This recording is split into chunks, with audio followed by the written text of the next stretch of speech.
Me twice.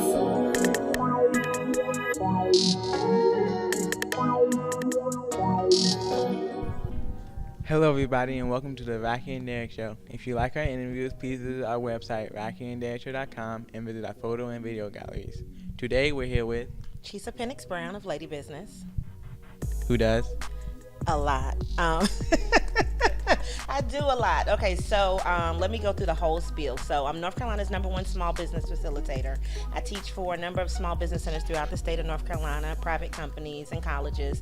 And I also am an author of a book called The 90-Day Focus. And let's throw one more thing in there. I'm also an executive director of a new nonprofit called Real Glow-Getters, which is to help women start, stay, and slay in business.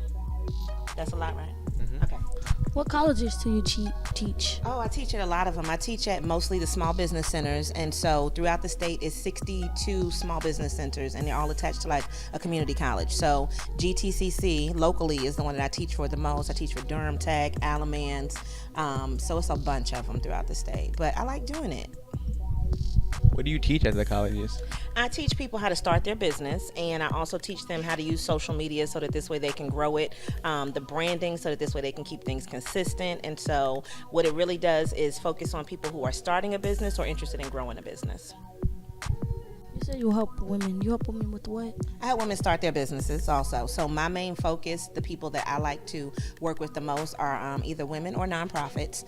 And the biggest thing that I see is that women typically have more of a passion for what they do. So it makes me say, well, you know, if you're passionate about it and you put the effort and all of the energy behind it, that energy that you give me makes me want to help you a little bit more with your business. So women tend to be a lot more focused when it comes to them really wanting to grow their business and do something that's going to last. Mm-hmm. You say you were an author. What was your book about?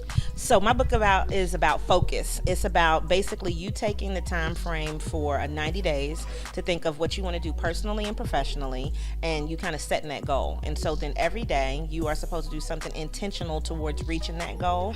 And so like, let's say if your goal was to have better grades, then what do you need to do in order to do that? Does that mean that you need any type of training? Does that mean that you need a tutor? Does that mean that maybe you need to cut out something? So whatever it is, if you're saying, you know, along those lines. But let's just say like you guys more professionally, then maybe you want to interview different types of people. Maybe you want to interview in different types of spaces. So you would then take that 90 days and really focus on doing that so that this way you can achieve it. And then guess what? By the end of the 90 days, either you did what you were supposed to do or you didn't. But God willing, you have another 90 days and then you can keep on going and then set new goals and then make everything work the way that it needs to. Do you see yourself doing this in the next 2 or 3 years? Oh yeah, I don't ever plan on retiring. I think for me, the biggest thing is for me to take into consideration that I love what I do. So it's not a thing where I even see, you know, like people like, oh, I'm going to stop doing it or I'm going to sell my business. I think that it's just going to evolve. I think that it's going to change and maybe some of the focus a little bit may shift a little.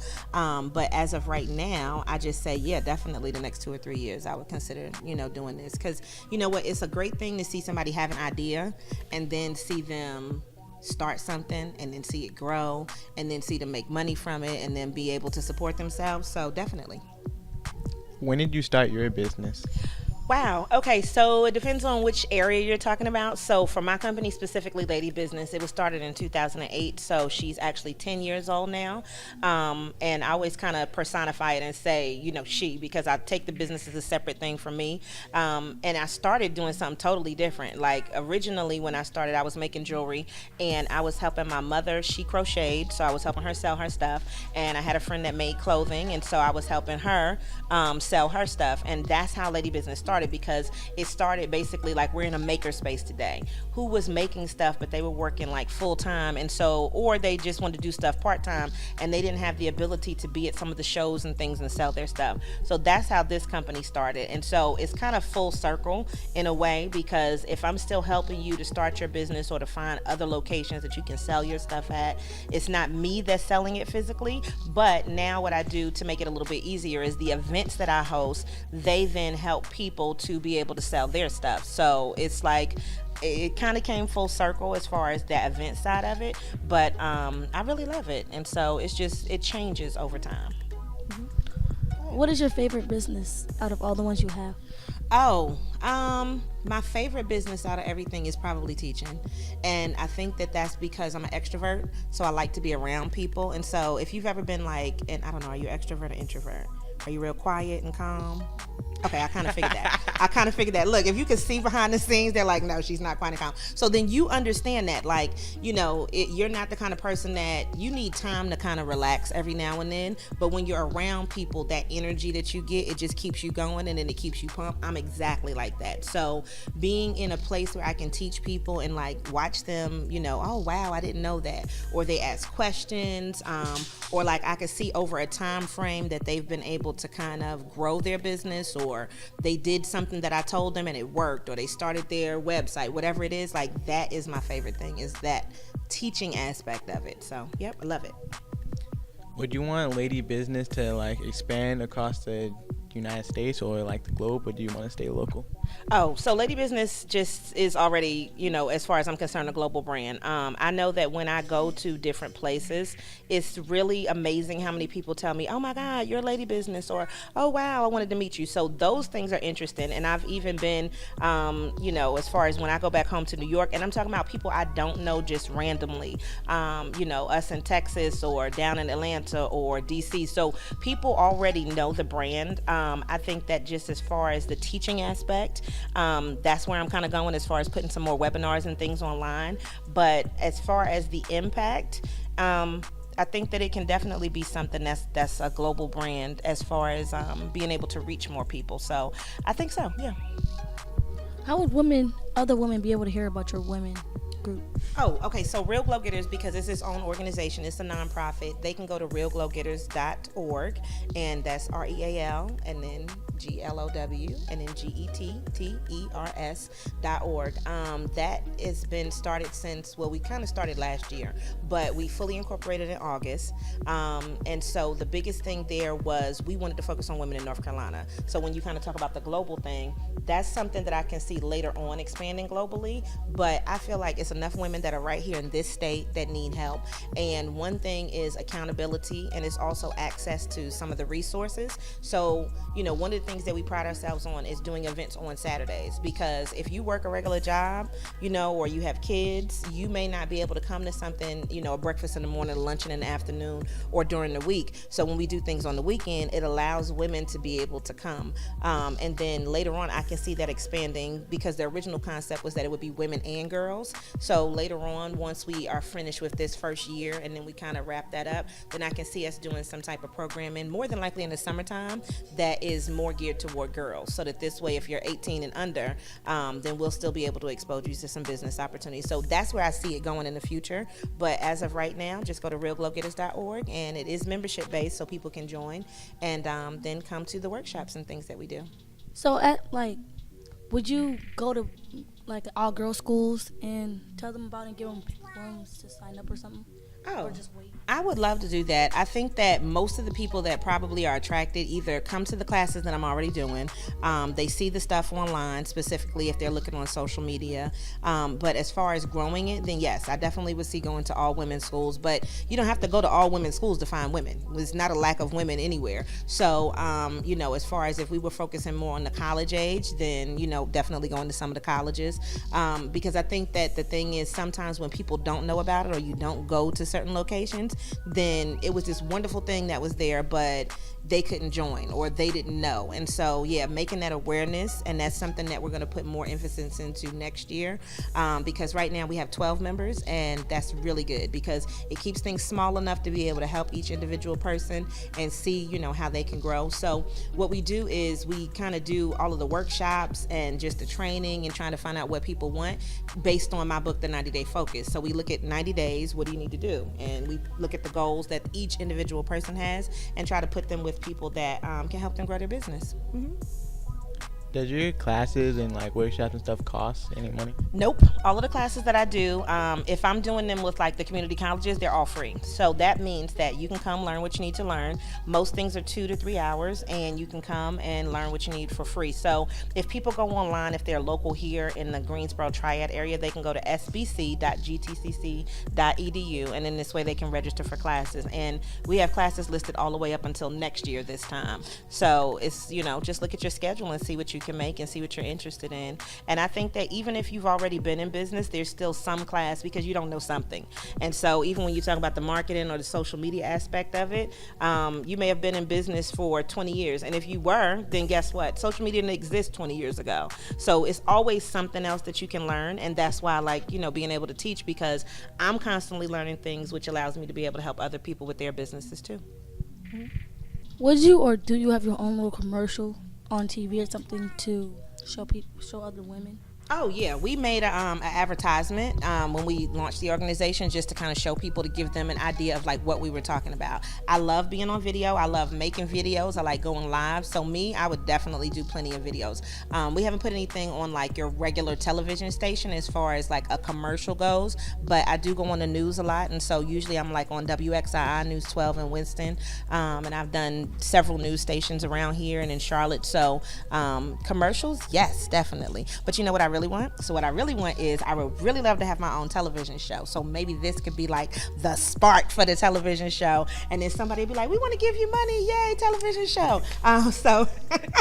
So then we could both have shows on, and somebody will pay us to do what we like to do for free. And I think that's the good thing about business, is that if you were doing this for free anyway and you love doing it, and then somebody says, I want to give you some money to do what you were doing for free, and then, come on, Rocky and Derrick, would you take some money? Would that be good? Right? That's what I'm saying. So hopefully this will be something that everybody can get some money with, and I think that would be an awesome thing to do. Yep.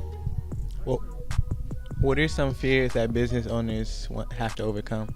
I think the biggest thing is just doing it. So, when you guys started this show, what made you decide you wanted to do it? For the fun. The fun? Okay, what about you? Force. I'm just kidding. She said force. They forced you to do it? To show other kids that they can do something that's possible. Okay, and so that's the thing. But how many kids do you have out there that, it may be fun, but they may not have followed up with it? They may not still keep doing it. So some people start stuff and then they stop. And then you're talking about to show other kids. So some people, when they start businesses, want to be an example for other people that are interested in doing something, or even for if they have kids themselves. But I think that what happens is a lot of people get scared to like share their vision, or they feel like everything's not perfect. And so it stops them. And so when you do that, what happens is you never get it going, right? So even as long as you've been doing this, it's always going to be something that's not perfect, but it's okay because you keep doing it and you show people just growth through what you've been able to do. So I think if people could get over the fear of themselves and then holding themselves back, I think that would be, something that would, if I could sell that would be the product for people to be able to get over fear. But even public speaking, like what you guys are doing and doing it at such a young age, like that's something that is so many people that would never do it. They may say they want to do it, but they wouldn't follow up. So I think that get over that fear of yourself and holding yourself back, and then, you'll be able to actually start something and create a great business. Do you think you're going to end up, at one point, you're going to end up leaving North Carolina to show other women to join your group? That's such a great question. Yes, of course, definitely. And the reason I say that is because I'm from New York anyway, and I love to travel, so I do go out of state frequently. And I think that once we get to the point where we make the decision that we do want to even grow it more, then that will be the catalyst for us to move out of the state. So not necessarily saying move out of the state, because it'll still be based in North Carolina, but I've seen organizations that do things that are similar, and what happens is they'll start chapters somewhere, and I don't want to do that, because the thing is, I think sometimes if you start a chapter, then I think you have other people that are in charge, and sometimes they change your vision, right? So let's say you took this show on the road and somebody else wanted to make changes because they thought that something would be good in their area, and it's like that's not how originally this was supposed to go. So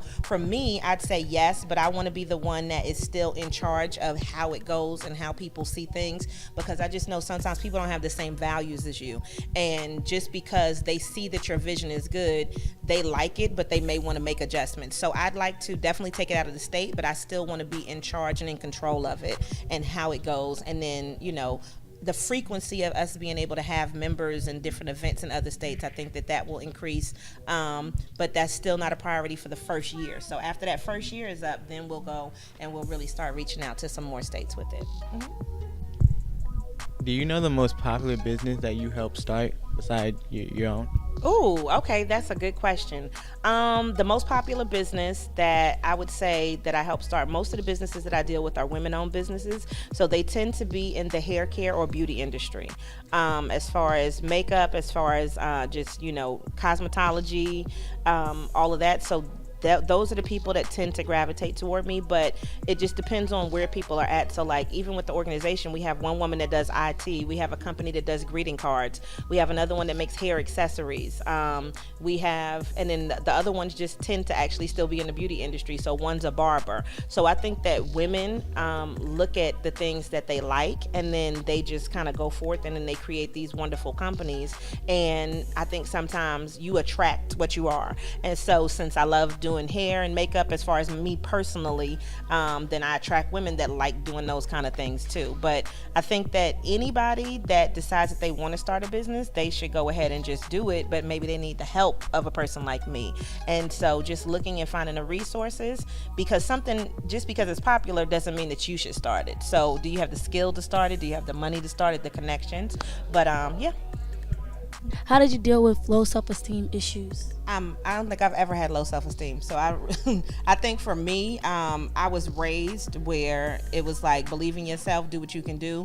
If you can't do something, then figure out a way to either you leave that thing alone or you just overcome that thing. So I've never been the type of person to have low self-esteem, but I have had people around me with low self-esteem. And one thing that I can say about that is, if you have confidence in yourself, it breeds the respect of other people to have confidence in you also. So for me, I've always been confident in the things that I can do. If I see that it was something that I had a problem with, then that means maybe I need to learn more. Or maybe I need to just hire somebody else that's good at that, or volunteer somewhere to learn something else. So I think self-esteem, you have to look at why, what's the root of that. And sometimes it's things that you can't explain, sometimes it's your parents, sometimes it's where you grew up. So I think that for me, since I never really had low self-esteem, it is just trying to help other people with it. So if I have this confidence, one thing I always tell people is you can do it, you can make this happen, but you got to be willing to put in the work. And I think that once the people really can see that and see that they're good at something, or something looks good, or it feels good, then they feel better about themselves, and it makes a big difference. How can people get in contact with you? Feel free to go online. My website is ladybizzness.com, and that's LADYBIZNESS.com. And then if you're looking on social media, it's also Lady Bizness. If you're looking for the nonprofit, it's Real Glow Getters on all of the social media, but I'm super easy to find online. I am definitely an email person, so if you go to the website, it's a contact page, just send a message through there. And I hope that I can be in contact with some people. And if you're here local in the Triad, then feel free to come to one of my classes. In your own words, what advice would you give the kids? Ooh, that is a good question. Okay, so in my own words, what I would give to kids is please start a business young, okay? Ask your parents for some money to start something. And even if money is an issue, I don't want that to be a barrier, because you got to think about what you want to start and what you're good at, or what you like, or what you think other people would like too. But what I would say is, even if money is an issue, you can start a blog, okay? You could do exactly what you guys are doing, and you could start some type of video series. But start something now, because there are are a lot of kids that are becoming millionaires and that are taking care of their parents and their parents work for them. You know, like in hindsight, I wish I would have been that kid because things would have been, you know, just much easier if you would have started making money when you were young. But technology now just makes it so much easier for you to be able to start to make money. And, you know, just think about that. And the other piece of advice I would give to kids is, and parents may not want to hear this, every kid should not go to college. I promise you that. Some kids should, you know, focus on what they like. Some kids should start working earlier. Some kids should do vocational things. But I don't think that college is necessarily for everybody, even though I'm an advocate for education. So if, you know, and a lot of things happen now, which I wish would have happened when I was in school here, because now you can be in high school and you can graduate with a 2-year degree already. So if you have that opportunity to do that, but I don't think everybody should necessarily go to college. So find the thing that you like early, start a business if you can, or start some type of online presence that then this way you can grow, because if it's other kids doing it, then that means, like you said, that you could do it too. So don't wait, just go ahead and think about what you want to do and start building it. Well, that's it for today, guys. Be sure to like, subscribe, and comment. If you like our interview and you want to become a sponsor, go to our website, rockyderrickshow.com. Goodbye. Bye.